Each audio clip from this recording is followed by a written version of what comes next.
a gente está passando por uma fase sui generis, né? Eu diria que, classicamente, quando a gente pensa em conjuntura, a gente separa. Não, conjuntura externa. Tarari, tarará, juros nos Estados Unidos, não sei o quê, a China está assim. Conjuntura local. Dívida pública, a inflação, não sei o quê.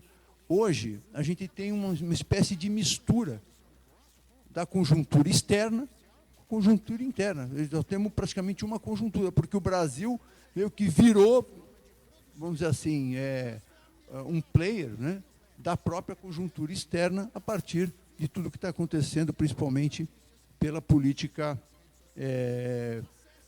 externa dos Estados Unidos, e isso acaba envolvendo o mundo inteiro.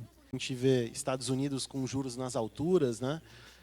Ao mesmo tempo, as bolsas americanas aí perto das máximas históricas. A gente vem sendo questionado constantemente aí nos últimos meses com relação à excepcionalidade, né, da economia americana. Quando a gente olha as principais empresas que compõem o índice lá, o S&P 500 do mercado americano, a gente vê 10 empresas que são basicamente as 10 magníficas, né? Apple, Microsoft. A gente viu ontem, né, uma queda muito forte nas empresas de tecnologia. A gente vê aqui no Brasil uma taxa de juros a 15%. A gente vê o STF brigando com os Estados Unidos, né, que é uma coisa, eu acho que, sei lá, eu trabalho no mercado financeiro aí há 25 anos, nunca tinha visto algo parecido. Então, nesse ano também a gente viu uma queda do dólar perante praticamente todas as moedas, né?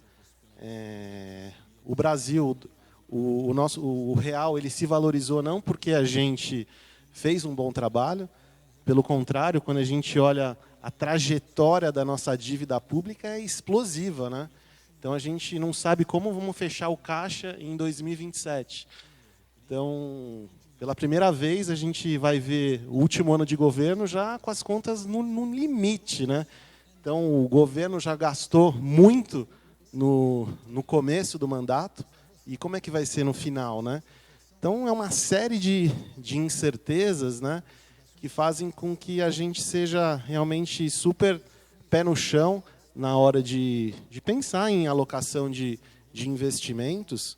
E quando a gente olha hoje aqui o Brasil com uma taxa de juros aí de 15% ao ano, e você olha nos últimos 10 anos, se você olhar o CDI, subiu aí quase 140%. Mas se você desconta a inflação, isso já cai aí para 30 e poucos por cento. Quando você dolariza isso, em 10 anos, só rendeu 4%. É bizarro, né? Não rendeu nada em dólar, né? Rentabilidade real. Enquanto isso, você pega o S&P 500, subiu aí 140% em dólar, 190% em dólar, e a Nasdaq 440% em dólar. E nesse cenário, será que não vale a pena você aproveitar essa desvalorização do dólar e começar a dolarizar parte da sua carteira, pelo menos parte da sua carteira, para, enfim, dentro de um plano feito aí de médio, curto e longo prazo, será que não vale a pena? Então, esse questionamento aí que eu faço para vocês. Inclusive, criptomoedas, será que, uma coisa que eu sempre converso com o Rached, né, sobre criptomoedas, hoje criptomoedas já entrou, enfim, está na bolsa, criptomoedas, né, fundos investem em criptomoedas, você inclusive consegue mandar dinheiro para corretoras, praticamente todas as corretoras americanas, você consegue fazer aporte em criptomoeda. Então, você consegue, inclusive, fazer depósitos sem a incidência do IOF. Então, as principais corretoras nos Estados Unidos, você já consegue fazer isso. Então, é algo para a gente pensar se vale a pena ou não. Na minha opinião, vale muito a pena. Os números estão aí, né? 140% CDI em 10 anos, desconta a inflação, dá uns 35%, se você dolariza, 4%. Então, enquanto isso, o S&P 500, 140% de rentabilidade em dólar, e a Nasdaq, quase 400%. Então, o mundo está realmente passando aí por uma transformação assim, absurda, né? Eu entendo, né, que a nossa dívida, independentemente se é de direita ou se é de esquerda, a gente vai ter que resolver esse problema da dívida, vai ser resolvido por bem ou na marra, né? Porque a gente está realmente com uma trajetória aí explosiva aí nas contas públicas. E aí, nesse cenário, eu vejo muita oportunidade, né, para investimento realmente em empresas, para quem está pensando aí em médio, longo prazo, né? Então, em algum momento, esses juros eles vão ter que começar a ceder, porque é impraticável a gente ter um juros aí real de 6% ao ano, se eu não me engano, que está agora aqui no Brasil. Então, isso não se sustenta no longo prazo. As contas, de verdade, elas vão caminhar para o colapso, independentemente se for um governo de direita ou de esquerda, né? E quando a gente olha também... A matemática não tem partido, né? A matemática não tem partido. No começo do ano, a gente teve realmente um trade aí de rotação de poder, mas eu entendo que, independentemente de quem ganha aí, as eleições, se é direita ou esquerda, a gente vai ser meio que obrigado, né, Rached, André e Rodrigo, a gente vai ser meio que obrigado a fazer esse rearranjo das contas, porque a gente está indo para realmente um caminho explosivo nesse sentido, tá? Então, é isso. A minha visão é que realmente tem oportunidade aí na renda fixa, no pré, nos títulos aí de inflação, em renda variável também tem muita oportunidade. Criptomoeda, quem entrou no começo do ano, a gente está aí praticamente nas máximas aí de Bitcoin. Depois que o Bitcoin subiu, a gente acompanhou aí as altcoins, né, que são as alternativas aí ao Bitcoin, subindo absurdamente, muito rápido, né? Então, e hoje em dia você, para alocar, por exemplo, em criptoativo, você não precisa exatamente comprar a criptomoeda.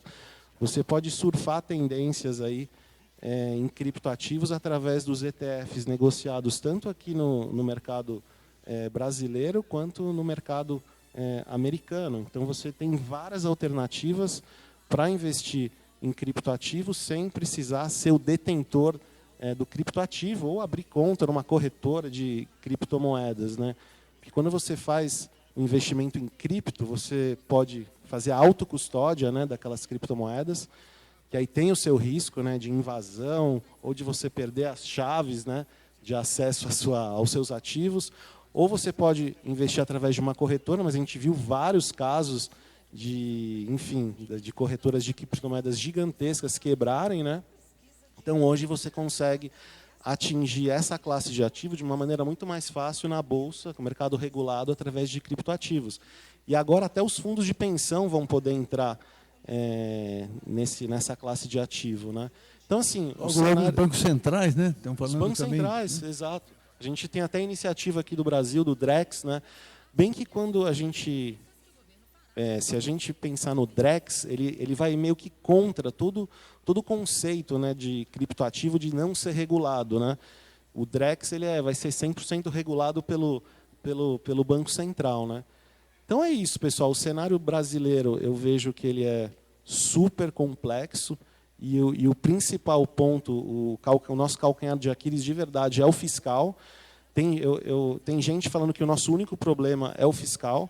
Tem outros problemas, como segurança, mas o principal para esse nosso business de investimentos realmente é o fiscal, que está indo numa tendência explosiva e alguém vai ter que resolver, seja de direita e seja de esquerda. A questão fiscal você gasta mais do que ganha, continua gastando mais do que ganha, vai na praça, toma dinheiro. O pessoal que te dá dinheiro está vendo que você continua gastando mais, então, cada vez que você vai, te pede um juro maior para emprestar. E chega uma hora que vai falar, chega, não te empresto mais, né? E aí, o que vai acontecer? A diferença de alguém, né, que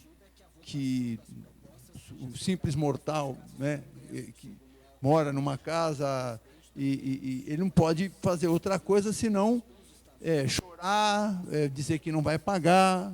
Para um país, ele tem um subterfúgio, ele roda a maquininha, né? Então, o risco de de uma crise fiscal aguda é a inflação, quando a gente teve no período pré-real. Se a gente tem algum tipo de incerteza, no pior cenário, né, worst case scenario, como a gente gosta de falar no financês aí, é a gente ter uma perda dessa âncora que a gente teve a partir do real e ter uma inflação endêmica a partir de um governo irresponsável que fala, bom, dane-se, eu vou continuar gastando aqui. Então, a hipótese disso acontecer é muito pequena, na minha opinião, né? Mas sempre tem um rabicho desse risco embutido nas curvas de longo prazo. Então, quando você olha a curva dos papéis indexados à inflação, de longo prazo, está lá, coisa de, atualmente, ali, mais de 7%. É muito juro, gente.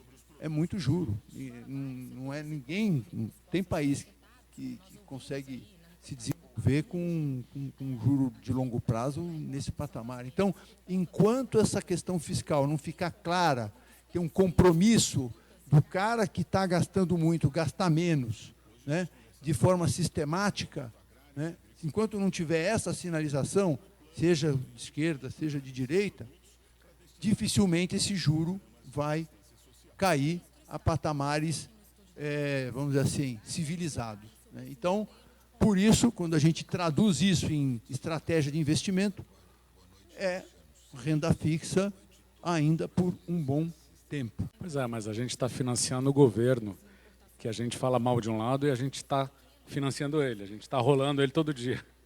Então, um pouco de um contrassenso, se vocês pensarem. O governo gasta demais, mas ele vende títulos e a gente compra. A gente compra, porque... Não, vamos... Por que eu vou analisar uma criptomoeda, um outro ativo, se o governo me paga 15%? É muito confortável.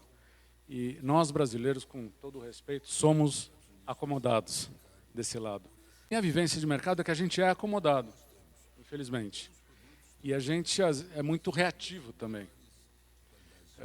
Tanto para escolher o governador, tanto para escolher vocês, né, que escolhem carteiras. A gente, no meu mundo, a gente assessora mais as empresas, que é outro problema também, que as empresas não estão conseguindo fazer investimentos com essa taxa de juros.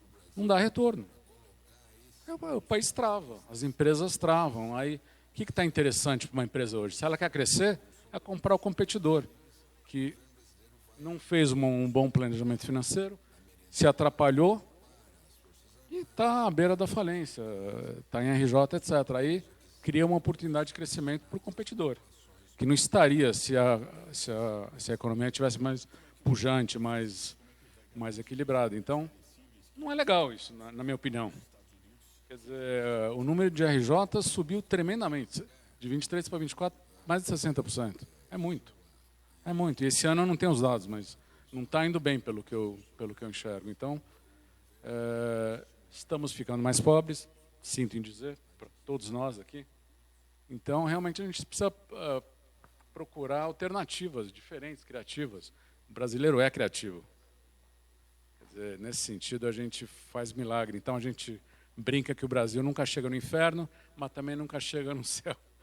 Sempre fica nesse meio. E, bom... Mas o juro alto, o título público, é o que a maioria tem disponível para investir. É verdade. E se a gente ainda está investindo nisso, é porque a gente ainda acredita, né, que vai existir um equacionamento e está jogando o tema para frente. Por enquanto, é como você falou, o Brasil chega ali na beira do precipício e recua. Então, aconteceu isso em vários governos. O próprio governo atual, quando chegou, mudou